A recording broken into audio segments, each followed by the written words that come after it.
नवानधिकार, भगवान का जन्माभिषेक कथा। अथानंतर जिनेंद्रदेव के जन्म महोत्सव को देखने के इच्छुक धमोद्यत वे सर्वदेव उस पांडुक शिला को सर्व ओर से घेरकर यथायोग्य स्थानों पर बैठ गए। भगवान के जन्म कल्याणक की संपदा को देखने के इच्छा वाले दिक्पाल अपने अपने निकायों, जाति परिवारों के साथ अपने अपने दिग्भाग में हर्षपूर्वक बैठे। वहां पर देवों ने एक विशाल मंडप बनाया, जहां पर समस्त देवगण परस्पर बिना किसी बाधा के सुखपूर्वक बैठे। उस मंडप में कल्पवृक्षों से उत्पन्न हुए फूलों की मालाएं लटकाई गईं। उन पर गुंजार करते हुए भौरे ऐसे मालूम पड़ते थे मानो जिनेंद्रदेव के गुण ही गा रहे हों। वहां पर सुंदर कंठ वाले किन्नर और किन्नरियों ने जिनदेव के जन्म कल्याणक संबंधी गुणों के द्वारा दिव्य गीत गाना प्रारंभ किया। देवनर्तकियों ने अनेक रसभाव से युक्त नृत्य करना प्रारंभ किया। देवों के नाना प्रकार के बाजे बजने लगे। शांति पुष्टि आदि की इच्छा से देवा ने अनेक प्रकार के पुष्प, अक्षत मुक्ता आदि फेंकना प्रारंभ किया। सुगंधित धूपपुंज उड़ाया गया और देवों ने जय, नंद आदि शब्दों को उच्चारण करते हुए कलकल नाई किया।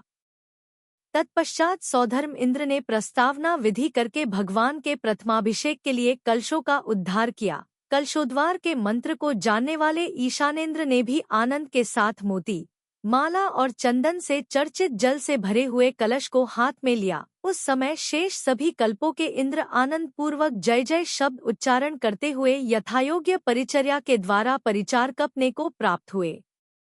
धर्मराग के रस से परिपूर्ण इंद्राणी आदि देवियां मंगल द्रव्यों से मंडित होकर परिचारिकाएं बनकर परिचर्या करने लगी।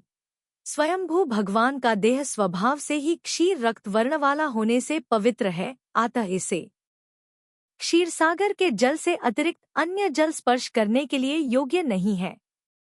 ऐसा निश्चय करके देवों की श्रेणी, पंक्ति क्षीरसागर और सुमेरु पर्वत के बीच में जल लाने के लिए हर्ष के साथ खड़ी हो गई। जिन कलशों से जल लाया जा रहा था वे चमकते हुए स्वर्ण निर्मित थे, मोतियों की माला आदि से अलंकृत थे। 8 योजन ऊंचे, मध्य में 4 योजन चौड़े और मुख में 1 योजन विस्तृत थे। उन 1000 कलशों को लेकर जिनेश्वर का अभिषेक करने के लिए सौधर्मेंद्र ने दिव्य आभूषणों से मंडित अपनी 1000 भुजाएं बनाईं। उस समय वह आभूषण वाले तथा 1000 कलशों से युक्त हाथों के द्वारा अपने तेज से भाजनांग जाति के कल्पवृक्ष के समान शोभित हुआ। सौधर्मेंद्र ने 3 बार जय जय शब्द को बोलकर भगवान के मस्तक पर पहली महान जलधारा छोड़ी। उस समय भारी कलकल शब्द हुआ। असंख्य देवों ने भगवान आपकी जय हो, आप पवित्र हो इत्यादि प्रकार के मनोहर वाक्य उच्चारण किए। इसी प्रकार शेष सर्व देवेंद्रों ने भी एक साथ उन महाकुंभों के द्वारा स्वरगंगा के पूर के सदृश जलधारा छोड़ी। ऐसी विशाल जलधाराएं जिस पर्वत के शिखर पर छोड़ी जावें तो उसके प्रहार से वह पर्वत तत्काल नियम से शतखंड हो जाए, किंतु अप्रमाण महावीर्यशाली श्री जिनेश्वर देव ने अपने मस्तक पर गिरती हुई उन जलधाराओं को फूलों के समान समझा। उस समय अति दूर तक ऊपर उछलते हुए जल के छींटे ऐसे शोभित हो रहे थे मानो जिनेंद्र के शरीर के स्पर्शमात्र से पाप मुक्त होकर ऊपर को जा रहे हैं। प्रभु के स्नान जल के कितने ही तिरछे फैलते हुए कण दिग्वधुओं के मुखमंडन में मुक्ताफलों की कांति को विस्तार रहे थे। अभिषेक का जलपूर सुमेरु के वन मध्य भाग में नाना प्रकार के आकार वाला होकर गिरीन्द्र सुमेरु को आप्लावित करता हुआ सा शोभित हो रहा था। भगवान के अभिषेक किए हुए जल से व्याप्त होने के कारण डूबे हुए वृक्षों वाला वह पांडुकवन निरंतर जलवृष्टि से दूसरे क्षीर सागर के समान शोभित हो रहा था।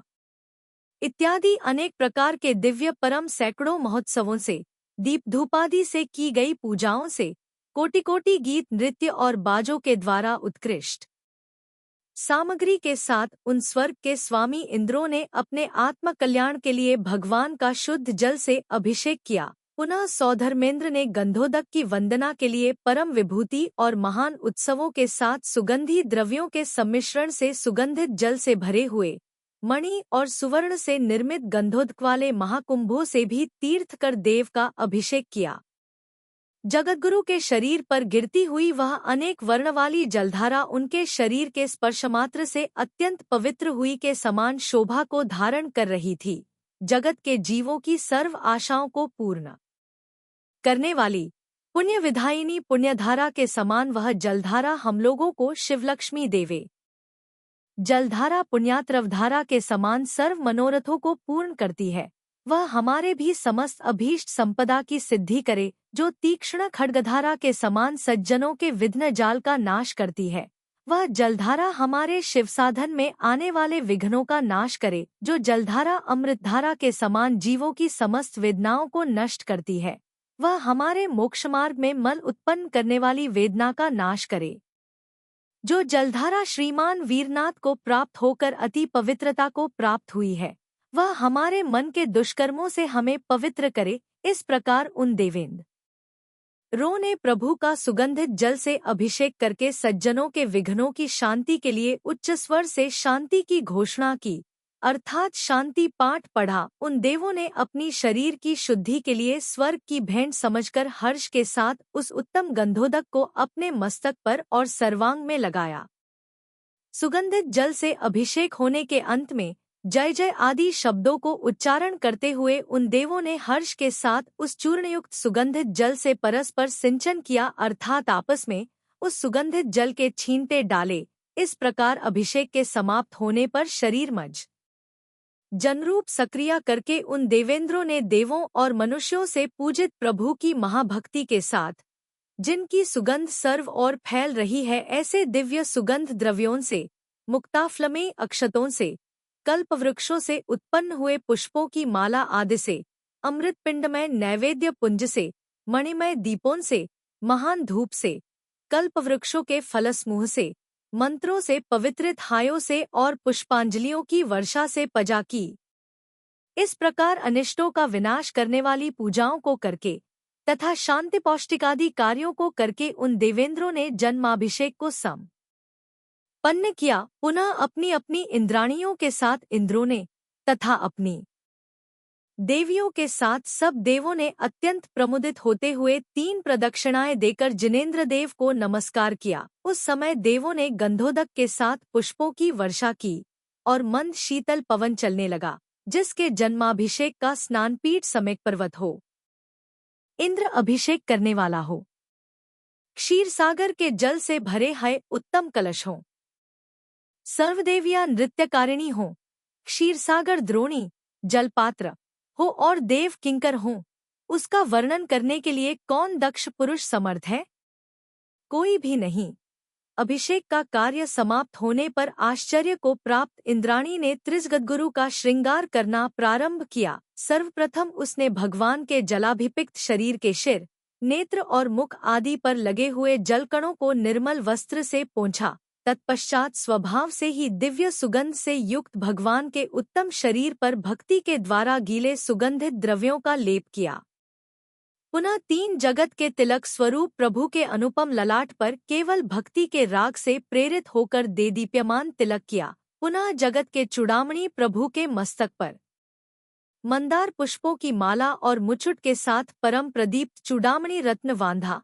तत्पश्चात विश्व के नेत्ररूप प्रभु के स्वभाव से ही अति कृष्ण नेत्रों में अंजन संस्कार किया। यह उसने अपने आचार पालन के लिए किया। पुनः त्रिजगतपति के अबिध छिद्र वाले दोनों कानों में प्रकाशमान रत्न जटित कुंडलों को पहिना कर परम शोभा की। तत्पश्चात उस इंद्राणी ने प्रभु के कंठ को मणिहार से, बाहुयुगल को केयूर, कटक और अंगद आभूपों से तथा अंगुलियों को मुद्रिकाओं से शोभित किया। तदंतर उसने प्रभु की कमर में छोटी छोटी घंटियों से विराजित अपने प्रकाश से दिशाओं के मुख को व्याप्त करने के लिए देदीप्यमान मणिमय कांचीदाम करधनी पहनाई। पुनः प्रभु के दोनों चरणों में मणिमय गोमुख वाले प्रकाशमान कड़े पहनाए, जो कि ऐसे प्रतीत होते थे मानो सरस्वती देवी आदर से उनके चरणों की सेवा ही कर रही हो। इस प्रकार इंद्राणी के द्वारा पहनाए गए असाधारण दिव्य परम आभूषणों से तथा स्वभावजनित कांति, तेज, लक्षण और गुणों से युक्त वे भगवान ऐसे शोभित हुए मानो लक्ष्मी के पुंज ही हों, अथवा तेजों के निधान हों, अथवा सौंदर्य के समूह हों, अथवा सद्गुणों के सागर ही हों, अथवा भाग्यों के निवास हों, अथवा यशों की उज्ज्वल राशि हो। इस प्रकार स्वभाव से ही सुंदर और निर्मल प्रभु का शरीर उक्त आभूषणों से और भी अधिक शोभायमान हो गया। इस प्रकार आभूषणों से भषित और इंद्र की गोद में विराजमान उन भगवान की रूप संपदा को देखती हुई चीज स्वयं ही आश्चर्य को प्राप्त हुई। उस समय सर्वांग शोभित प्रभु की परम अनुपम शोभा को दो नेत्रों से देखने पर तृप्त नहीं होते हुए आश्चर्य युक्त हृदय वाले इंद्र ने और भी अधिक दृढ़ता से देखने के लिए निमेष रहित 1000 नेत्र बनाए। उस समय सभी देवों और देवियों ने प्रभु के शरीर की भारी रूप संपदा को परम प्रीति के साथ निर्निमेष दिव्य नेत्रों से देखा। तदंतर परम प्रमोद को प्राप्त हुए वे महाबुद्धिशाली इंद्रगण तीर्थंकर प्रकृति के पुण्य से उत्पन्न हुए गुणों के द्वारा इस प्रकार स्तुति करने के लिए उद्यत हुए, हे देव, आप स्नान के बिना ही जन्मजात परम अतिशयों के द्वारा पवित्र शरीर वाले हैं। आज केवल अपने पापों के नाश करने के लिए हमने भक्ति से आपको स्नान कराया है। हे तीन लोक के आभूषण स्वरूप भगवन, आप स्वभाव से ही बिना आभूषणों के अति सुंदर हो। हमने तो केवल सुख की प्राप्ति के लिए प्रीति से आपको आभूषणों से मंडित किया है। हे प्रभु, आपके महागणों की राशि सर्वविश्व को पूर्ण करके आज इंद्रों के हृदय में भी संचार कर रही है। हे देव, कल्याण के इच्छुक लोग आपसे कल्याण को प्राप्त होंगे और मोहीजन आपकी वाणी से अपने मोहशत्रु का नाश करेंगे। रत्नत्रय धन के धारण करने वाले भव्य जीव आपके द्वारा उपदिष्ट महातीर्थ रूप जहाज से इस अनंत संसार सागर के पार उतरेंगे। हे नाथ, आपकी वचन किरणों से भव्यात्माओं का मिथ्या ज्ञान रूप अंधकार शीघ्र विनाश को प्राप्त होगा, इसमें कोई संशय नहीं है। हे ईश, मोक्ष प्राप्त करने वाले अमूल्य सम्यक दर्शन, ज्ञान, चारित्र रादि रूप रत्न देने के लिए आपसे प्रकट हुए हैं, इसलिए आप सज्जनों के महान दाता हो। हे स्वामिन, आप यहाँ पर केवल अपनी मुक्ति की प्राप्ति के लिए ही नहीं उत्पन्न हुए हैं, किंतु ज्ञानियों को भी मार्ग दिखाकर उनकी स्वर्ग और मुक्ति की सिद्धि के लिए उत्पन्न हुए हैं। हे महाभाग, मुक्तिरामा आप में आसक्त हो रही है और तीन जगत के भव्य जीव भी आपके गुणों से अनुरंजित हृदय वाले होकर आपसे परम स्नेह रखते हैं। अहो भगवन, ज्ञानी लोग आपको मोहमल का विजेता, शरणार्थियों को मोहांधकूप में गिरने से बचाने वाला रक्षक, कमशत्रुओं का नाशक, भव्य सार्थवाहों को शाश्वत मुक्ति मार्ग में ले जाने वाला नेता और धमतीर्थ का कर्ता तीर्थकर मानते हैं। हे नाथ, आज आपके जन्माभिषेक से हम लोग पवित्र हुए हैं और आपके गुणों का स्मरण करने से हमारा मन निर्मल हुआ है। आपकी शुभ स्तुति करने से हमारे वचन सफल हुए हैं और हे गुणसागर, आपकी सेवा से सब अंगों के साथ हमारा शरीर पवित्र हुआ है। हे ईश, शुद्ध खानी से उत्पन्न हुआ मणि जैसे संस्कार के योग से और भी अधिक चमकने लगता है, उसी प्रकार स्नान आदि के संस्कार को प्राप्त होकर आप और भी अधिक शोभायमान हो रहे हैं। हे नाथ, आप तीन जगत के स्वामियों के स्वामी हैं, संसार में समस्त विश्वप्तियों के आप महान पति हैं और संसार के अकारण बंधु हैं। अतः देव, परम आनंद के देने वाले आपके लिए नमस्कार है। ज्ञान रूप तीन नेत्रों के धारक आपके लिए नमस्कार है। परमात्मा स्वरूप आपके लिए नमस्कार है। तीर्थ के प्रवर्तन करने वाले आपको नमस्कार है। सद्गुणों के सागर आपको नमस्कार है। प्रस्वेद मल आदि से रहित अत्यंत दिव्य देह वाले आपको नमस्कार है। कर्म शत्रुओं का नाश करने वाले आपको नमस्कार है। पांचों इंद्रियों को और मोह को जीतने वाले आपको नमस्कार है। पंच कल्याणकों के भोगने वाले आपको नमस्कार है। स्वभाव से पवित्र और भुक्ति, स्वर गीय सुख, मुक्ति के देने वाले आपको नमस्कार है। महामहिमा को प्राप्त आपको नमस्कार है। अकारण बंधु आपको नमस्कार है। मुक्तिरामा के भरतार आपको नमस्कार है। विश्व के प्रकाश करने वाले आपको नमस्कार है। त्रिजगत के स्वामी आपको नमस्कार है और सज्जनों के महागुरु आपको नमस्कार है। हे देव, यहाँ पर इस प्रकार हर्ष से आपकी स्तुति करके हम तीन लोक के सर्व साम्राज्य को लेने की आशा नहीं करते हैं, किंतु जगत का हित करने वाली अपने समान ही पूर्ण सर्व सामग्री कृपा करके हमें दीजिए, क्योंकि संसार में आपके समान और कोई दाता नहीं है। इस प्रकार से इष्ट प्रार्थना करके इंद्रों ने लोक व्यवहार की प्रसिद्धि के लिए सार्थक और सारभत ये दो नाम रखे। कर्मरूपी शत्रुओं को नाश करने हेतु ये महावीर हैं और निरंतर बढ़ने वाले गुणों के आश्रय से ये श्रीवर्धमान हैं।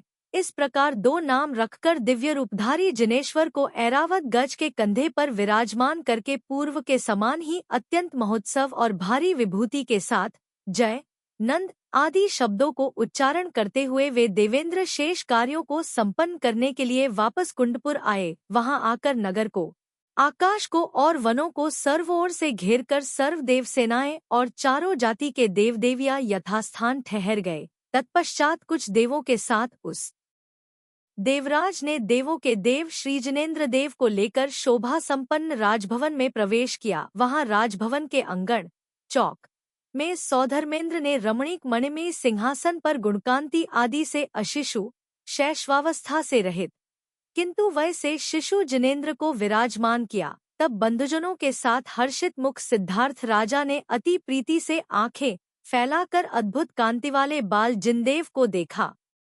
इंद्राणी के द्वारा जगाई गई प्रियकारिणी रानी ने सर्व आभूषणों से भूषित समुत्पन्न तेजपुंज के समान अपने पुत्र को अति हर्ष के साथ देखा। उस समय जगतपति श्रीवर्धमान स्वामी के माता पिता इंद्राणी के साथ सौधर्मेंद्र को देखकर परिपूर्ण मनोरथ हो अत्यंत संतोष को प्राप्त हुए। तत्पश्चात सौधर्मेंद्र ने स्वर्गलोक में उत्पन्न नाना प्रकार के मणिमय वस्त्राभूषणों से और दिव्य पुष्पमालाओं से उन जगत पूज्य माता पिता की पूजा कर देवों के साथ प्रसन्न होते हुए उनकी इस प्रकार से प्रशंसा करने लगा। आप दोनों ही लोक के गुरु हैं, क्योंकि आप त्रिजगत पिता के माता पिता हैं। त्रिजगतपति के उत्पन्न करने से आप लोग ही त्रिजगन मान्य स्वामी हैं, संसार के उपकारी। तीर्थेश पुत्र के उत्पन्न करने के निमित्त से कल्याण भागी आप दोनों ही विश्व के उपकारी हैं। आज आपका यह भवन जिनमंदिर के समान हमारे लिए आराध्य है। हमारे परम गुरु के आश्रय से आप दोनों ही हमारे लिए माननीय और पूज्य हैं। इस प्रकार देवों का स्वामी सौधर्मेंद्र ने माता पिता की स्तुति करके और उनके हाथ में भगवान को समर्पण कर मेरु पर हुई जन्माभिषेक की सुंदर वार्ता को हर्ष के साथ कहता हुआ कुछ क्षण खड़ा रहा। जन्माभिषेक की सारी बात सुनकर आश्चर्ययुक्त हो वे दोनों भाग्यशाली माता पिता अत्यंत प्रमोद को प्राप्त हुए। तत्पश्चात माता पिता ने सौधर्मेंद्र की अनुमति लेकर बंधुजनों के साथ अपने पुत्र का जन्म महोत्सव किया। सबसे प्रथम उन्होंने और राजाओं ने रीजनालय में जाकर सर्व कल्याण की साधक श्री जिन प्रतिमाओं की महापूजा भारी विभूति के साथ की। उसके बाद सिद्धार्थ राजा ने अपने परिजनों को, नौकरों को, दीन अनाथ और बंदीजनों को यथायोग्य अनेक प्रकार का दान दिया। उस समय तोरण द्वारों से, वंदनवारों से, ऊंची ध्वजा पंक्तियों से, गीतों से, नृत्यों से, बाजों से और सैकड़ों प्रकार के महोत्सवों से वह नगर स्वर्गपुर के समान और राजभवन स्वर्गधाम के समान शोभा को प्राप्त हो रहा था। सभी स्वजन और प्रजाजन अत्यंत प्रमुदित हुए। उस जन्म महोत्सव के द्वारा आनंद से परिपूर्ण समस्त बंधुजनों को और पुरवासियों को देखकर सौधर्मेंद्र अपना प्रमोद प्रकाशित कर श्री सद्गुरु की आराधना करने को अपनी देवियों के साथ धर्म अर्थ कामरूप त्रिवर्ग फल का साधक दिव्य आनंद नाटक करने के लिए उद्यत हुआ। नृत्य के प्रारंभ में गंधर्व देवों ने अपने अपने वीणादि बाजों के साथ मनोहर सद्गीत गान करना प्रारंभ किया। उस समय श्री महावीर पुत्र को गोद में बैठाए हुए सिद्धार्थ राजा तथा अपनी अपनी रानियों के अन्य राजा लोग और उल्लास को प्राप्त अन्य दर्शकगण उस आनंद नाटक को देखने के लिए यथास्थान बैठ गए। उस सौधर्मेंद्र ने सबसे पहले नयनों को आनंदित करने वाला कल्याणमयी जन्माभिषेक संबंधी दृश्य का अवतार किया, अर्थात सुमेरु पर किए गए जन्म कल्याणक का दृश्य दिखाया। पुनः जिनेन्द्र देव के पूर्वव संबंधी अवतारों का अधिकार लेकर इंद्र ने बहरूपक अन्य नाटक किया। उल्लास्यक्त दीप्तिभार से परिपूर्ण उत्कृष्ट नाटक को करता हुआ वह इंद्र उस समय दिव्य आभूषण और मालाओं के द्वारा कल्पवृक्ष के समान शोभा को प्राप्त हो रहा था। लययुक्त पादविक्षेपों के द्वारा रंगभूमि की चारों ओर से प्रदक्षिणा करता हुआ वह इंद्र ऐसा मालूम होता था मानो इस भूतल को नाप ही रहा हो।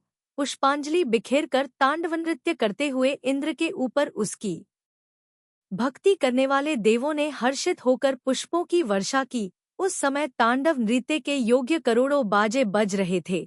वीणाओं ने मधुर झंकार किया और सुरीली आवाज वाली अनेक बांसुरियां बज रही थी। किन्नरी देवियां श्री जिनेंद्र देव के गुणसमूह से युक्त उत्तम कल्याणकारक सुंदर गीतों को गा रही थी।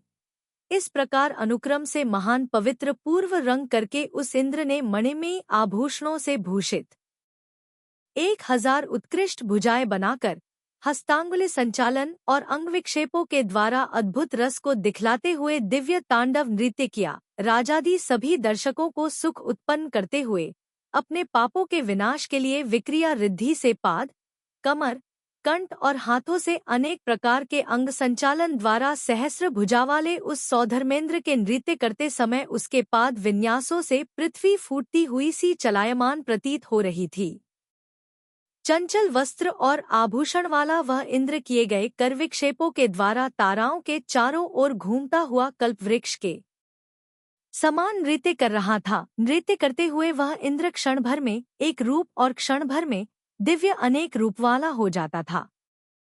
क्षण भर में अत्यंत सूक्ष्म शरीर वाला और क्षण भर में महाउन्नत सर्वव्यापक देह वाला हो जाता था। क्षण भर में समीप आ जाता और क्षण भर में दूर चला जा, क्षण भर में आकाश में और क्षण भर में भूमि पर आ जाता था। क्षण भर में 2 हाथ वाला हो जाता और क्षण भर में अनेक हाथों वाला हो जाता था। इस प्रकार अत्यंत हर्ष से विक्रियाजनित अपनी सामर्थ्य को प्रकट करते हुए इंद्र ने इंद्रजाल के समान उस समय आनंद नाटक दिखाया। तत्पश्चात इंद्र की भुजाओं पर खड़ी होकर मुस्कराते हुए अप्सराओं ने अपनी भ्रूलताओं को मटकाते और करविक्षेप करते हुए नृत्य करना प्रारंभ किया। कितनी ही देवियां वर्धमान लय के साथ, कितनी ही तांडव नृत्य के साथ और कितनी ही अनेक प्रकार के अभिनयों के साथ नाचने लगी। कितनी ही देवियां ऐरावत हाथी का और कितनी ही इंद्र का रूप धारण कर दिव्य नियंत्रित प्रवेश और निष्क्रमण के द्वारा नृत्य करने लगी। उस समय इंद्र के भुजासमूह पर नृत्य करती हुई वे देवियां ऐसी शोभित हो रही थी मानो कल्पवृक्ष की शाखाओं पर फैली हुई कल्पलताएं ही हों। कितनी ही देवियां शक्र के हाथ की अंगुलियों पर अपने शुभ चरणों को रखकर लीलापूर्वक सूचीनाट्य, सुई की नोकों पर किया जाने वाला नृत्य को करती हुई के समान नाचने लगी। कितनी ही देवियां इंद्र की दिव्य हस्तांगुलियों के अग्रभाग पर अपनी अपनी नाभि को रखकर इस प्रकार परिभ्रमण कर रही थीं, मानो बांस की लकड़ी पर चढ़कर और उसके अग्रभाग पर अपनी नाभि को रखकर घूम रही हों। कितनी ही देवियां इंद्र की प्रत्येक भुजा पर नृत्य करती हुई तथा मनुष्यों को नेत्रों के कटाक्ष से ठगती हुई संचार कर रही थी। वह इंद्र नृत्य करती हुई उन देवियों को कभी ऊपर आकाश में उछालकर नृत्य करता हुआ दिखाता था, कभी उन्हें क्षण भर में अदृश्य कर देता था और कभी क्षण भर में दृष्टिगोचर कर देता था।